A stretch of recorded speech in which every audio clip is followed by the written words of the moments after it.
Thursday, but today we have a twist.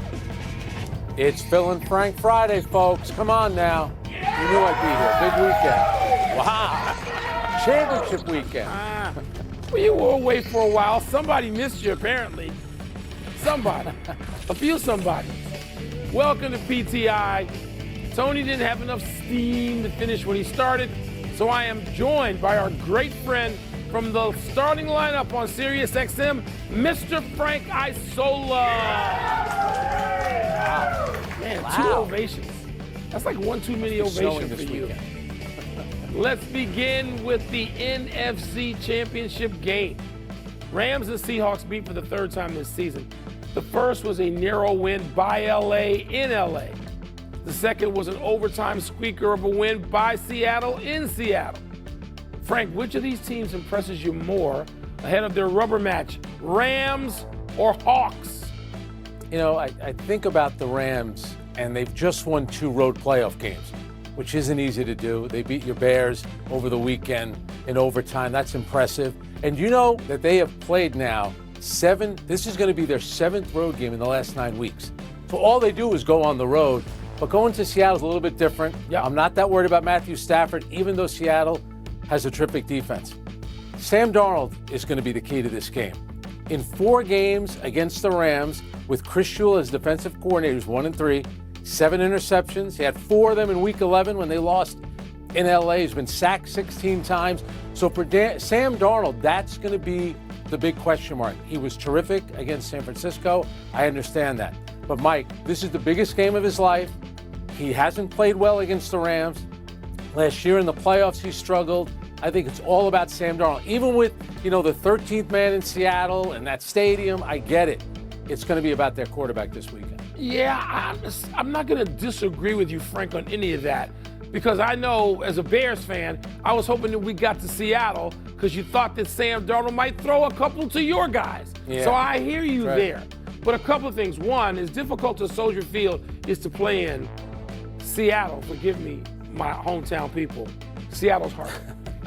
To me, it's there and Lambeau are the 2 hardest places to play in the NFL. And the Rams know this because they play there every year. The other thing is this, the Rams defense has not been great.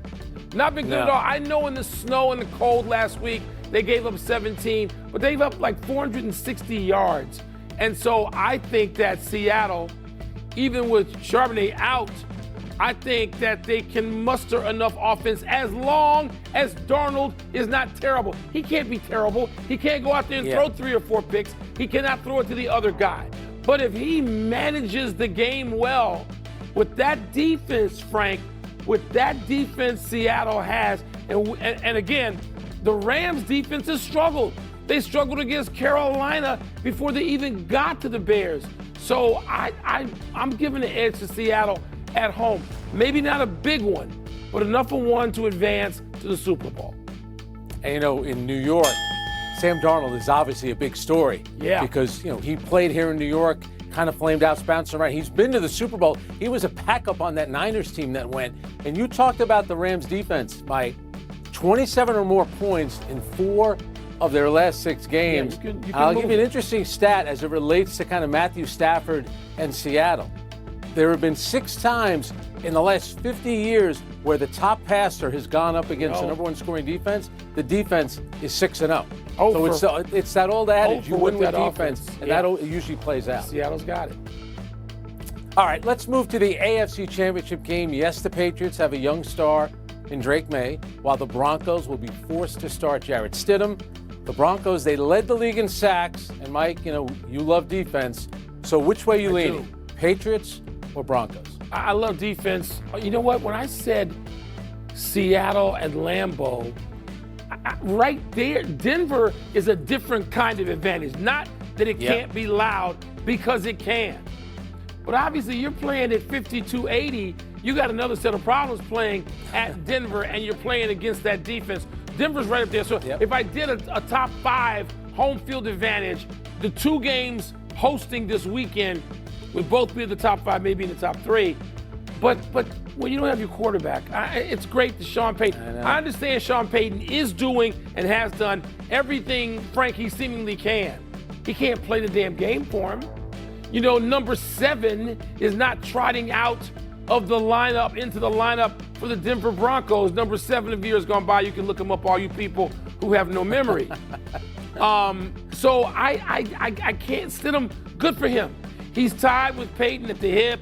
He was the first guy he brought in. He's a capable backup. Blah, blah, blah, blah, blah, blah, blah. Big advantage to New England having to play against a backup quarterback who hasn't played in more than 2 years. When I say hasn't thrown a pass, that's meaningful. 2 years. The last pass he threw was picked. So no, I don't see it at all. Yeah. Boys and girls, Michael Wilbon was just telling you that John Elway is not walking through that door. Not walking through that door. A couple of things, though, that I'll put in the Broncos' favor. By the way, they're 4-0 against New England all-time in playoffs. This New England team, 8-0 on the road this year. That's impressive. But the thing about this young quarterback, if this had happened in the first quarter of the game, Bo Nix goes down, you're throwing in Jarrett Stidham, that's tough. Sean Payton, and you can see, listen, he's arrogant, he loves to get into it with the media, but he is a good coach. He's had a week to prepare. They have that defense. They're playing at home.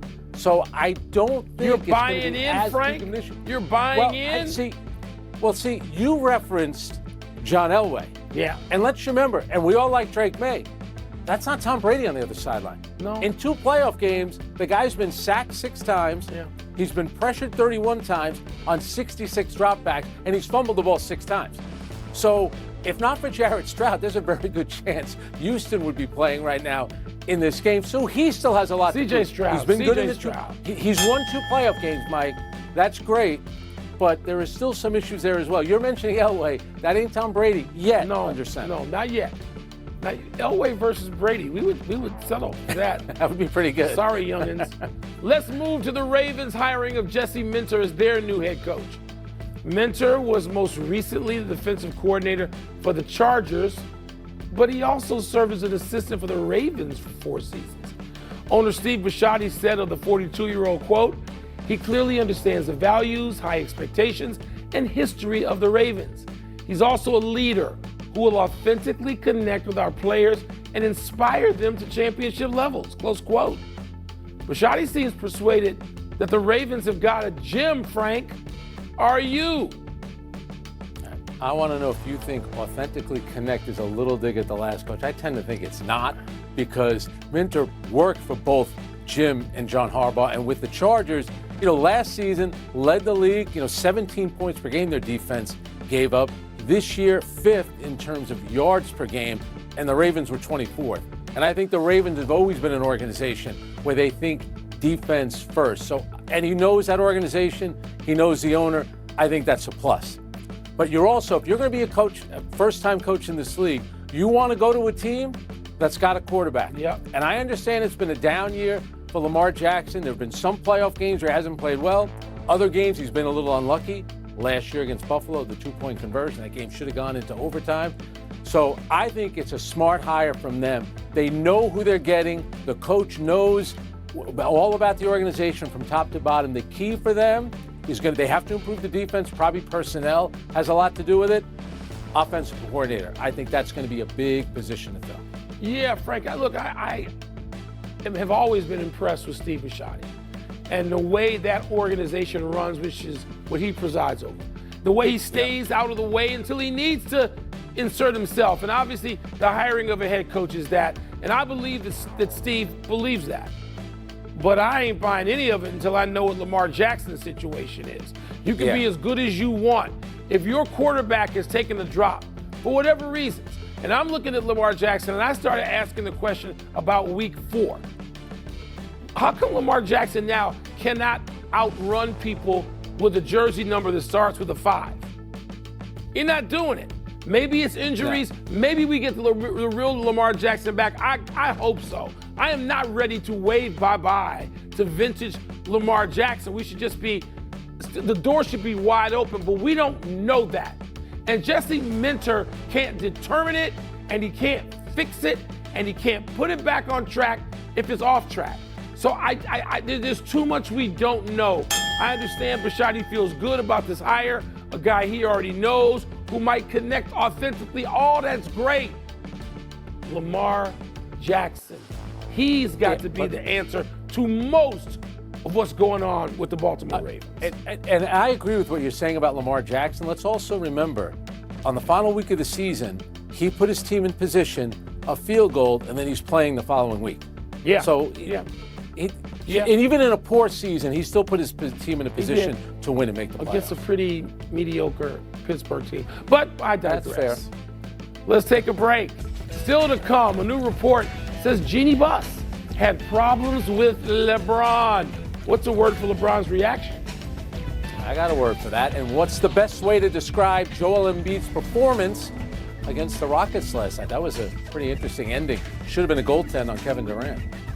You think so? Should have been a goaltend? Yeah. Time to fill in some blanks with Fill In Frank. What's first? When LeBron says he doesn't care about the report that Jeannie Buss had problems with him, he sounds blank. He sounds dismissive, Frank, and I would say justifiably dismissive. Because look, it seems like a well-reported, interesting yarn. If you're curious about the goings-on, backstage of an NBA team, particularly the one that produces the most gossip. But it's just, it doesn't matter. And so LeBron basically stood there at his locker and answered very, perfunctorily, I don't care. It doesn't matter. Yeah. And I just found myself nodding. And I am a Jeannie Buss fan. So I don't want to have to declare sides here, but I'm a Jeannie Buss fan. But LeBron's right, it doesn't matter. And so he was dismissive. Am I being too cavalier? Am I being too dismissive? No, I don't think you are. My word is exhausted. And if you go back